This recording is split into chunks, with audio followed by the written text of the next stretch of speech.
It's 12:18 here in a very snowy Washington, D.C. And coming up, we will continue this hearing again from February 2nd in London. We're here with Bobby Jackson of C-SPAN Radio. Now, Bobby, we've had 3 or 4 days of solid snow. What have we been doing on C-SPAN Radio during the storms? Well, obviously, most of the Washington is shut down, so our group of live events that we'd planned to do certainly have been canceled. So the same sort of issue with C-SPAN TV. We've looked at the interesting events that have been recorded over the last week or couple of weeks and put together the programming here. Leslie and I have been deciding what to air, what sounds best, and that's what we've been doing. So it takes a little creativity, and we're just staying on the air. Now, of course, C-SPAN Radio can be heard all over the country on XM Radio and on cspan.org, but the over-the-air FM radio is a local station here in D.C. Has having that local audience affected your programming at all during the storm? Not a great deal, because what you say certainly is true in the sense of where we're heard locally on your radio. We are local, but with the company policy and the station policy, we try to keep it sort of national, international. But we certainly made references to being here in snowy Washington, and we occasionally do news updates here on C-SPAN Radio, although we're not a news station. But because we are local, I know when I do the news updates, I've been passing along briefly any really necessary information for people around the area, although of course everybody knows that we're snowed in and nothing's running. Now, have you heard from any local listeners during the storms, or? We cannot be contacted directly, so in that sense, no, but our email address is radio@c-span.org, and we certainly welcome any comments from folks if they're listening to us, and hopefully they'll be positive comments. What are the biggest challenges of programming C-SPAN Radio during a storm like this, either from the perspective of the weather problems or just the fact that nothing's going on? The biggest challenge, but also sort of the most fun because it's creative, is to look back over the stock of events that we've had over the last couple of weeks.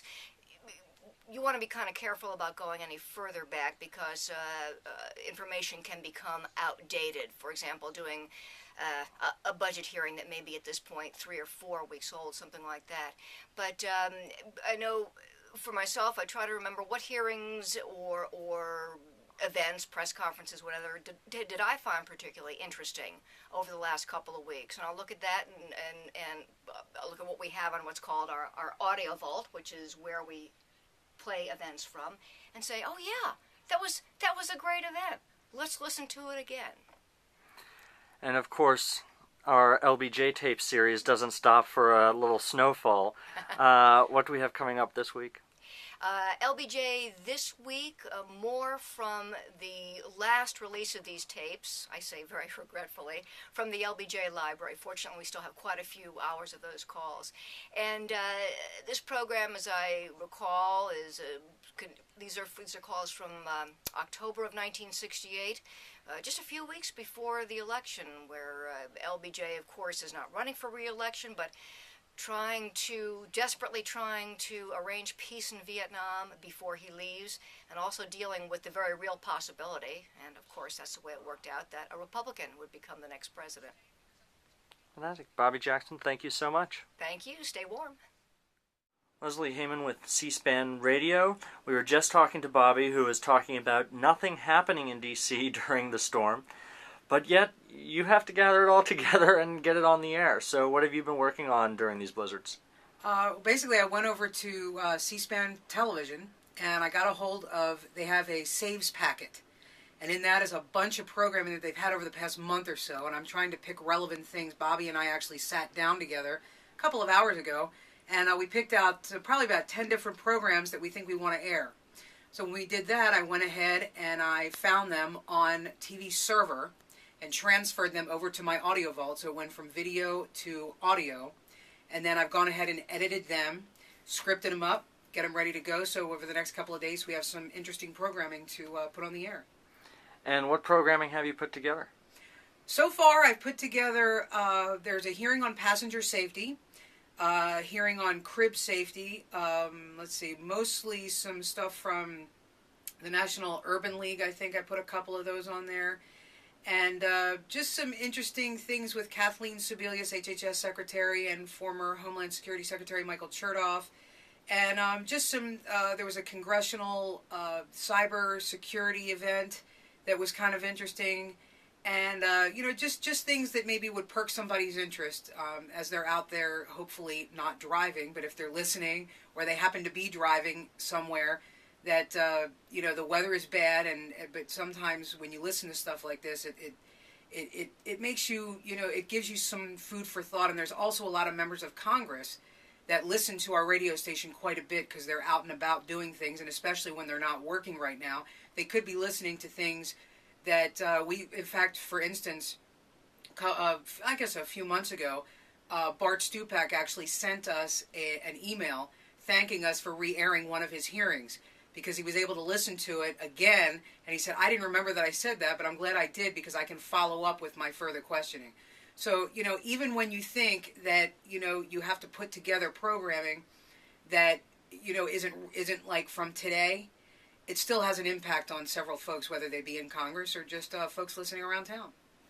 What is the biggest challenge? Is it finding things, or is it just getting to work through the snow?